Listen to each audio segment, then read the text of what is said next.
بعد ما نتيجة كليات الشرطة والحربية ظهرت، طبعا ناس كتير جدا بيروحوا يقدموا في شرطة وحربية.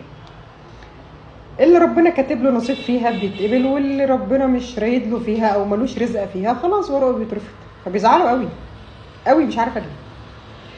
واللي طبعا دخل كلية الشرطة ده وحربية بيبقوا فرحانين بقى خلاص. من تجربتي في المحاماة 13 سنة، هو بقى فرحان اول ما بيتخرج ويبقى ملازم. لسه طبعا بتوع شرطه انا ما بتعاملش مع حربيه شرطه. فرحان بقى بالبدله بقى والنجوم. اول ما يعلق ملازم اول ويبدا ينزل خدمات، يبدا يلعن الساعه اللي دخل فيها كليه شرطه، وخصوصا بقى لو عدى عليه لواء ولا حاجه وهو في الخدمه وعلقه.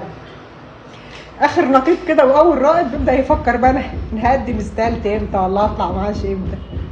ربنا ما يوريكوا حكم النفس عن نفس عامل ازاي. المهنة الوحيدة أو يعني قضاء وشرطة وجيش، انت ما ينفعش تشتغل حاجة تانية جنب شغلتك.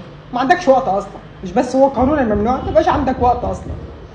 فلو انت عاوز تعمل مصلحة تانية جنب شغلك ما بتبقاش باسمك بقى، بتبقى من الباطن، فما حلتكش غير مرتبك.